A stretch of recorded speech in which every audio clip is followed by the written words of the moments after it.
You've been doing everything right. Every month, a chunk of your paycheck disappears into your savings account. You watch the number grow. Slowly, but it grows. And somewhere in the back of your mind, you feel responsible. Disciplined.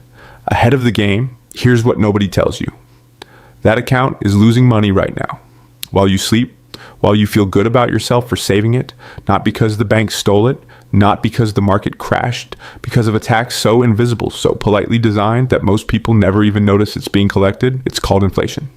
And your savings account is its favorite meal.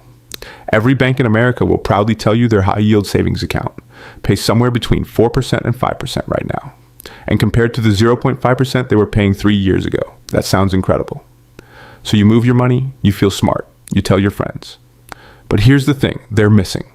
A return is only real if it beats inflation. If inflation is running at 3.5% and your account pays 4.2%, your real return, the purchasing power you actually gained, is 0.7%, not 4.2%, not even close, 0.7%. On $20,000, that's $140 of real growth in an entire year.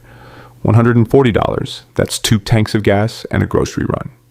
Let's run the actual numbers, and let's be honest about them.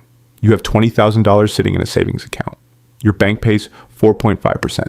Inflation averages 3.5% over the next 10 years, which is conservative, not pessimistic. After 10 years, your account shows $31,175. The number went up. The bank did what it promised, you feel fine. But that $31,175 in 10 years buys what $22,600 buys today? Your real purchasing power gain over an entire decade of disciplined saving? $2,600. Now here's the comparison that changes everything. That same $20,000 invested in a broad index fund, no stock picking, no timing the market, just buying the whole thing, historically returns around 10% annually before inflation. After 10 years, $51,875. Real purchasing power after inflation. Roughly $37,500 in today's dollars. Same $20,000, same 10 years. Savings account, $2,600. Real gain, index fund, $17,500 real gain. That's not a small difference. That's the difference between a vacation and a down payment. That's the gap between treading water and actually building something. And here's what that actually feels like over time. Year 1, you check your savings account. It grew. You feel responsible. Year 3, you check it again. Still growing. You feel stable. Year 7, you start doing mental math on your retirement. You feel behind. You're not sure why. You did everything right. You saved consistently. The number kept going up.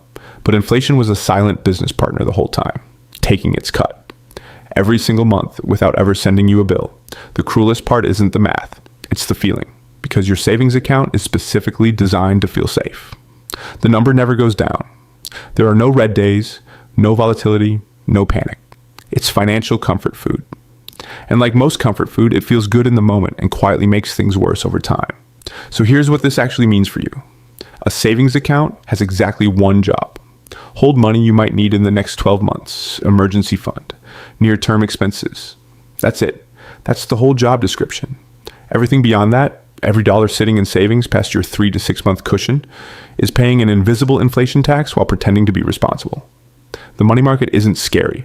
Index funds aren't gambling. The stock market going up and down is not the same as losing money, unless you panic and sell. Real risk isn't volatility. Real risk is watching your purchasing power quietly erode for a decade, while the number on your screen politely lies to you. Your savings account isn't protecting your money. It's just making the loss comfortable.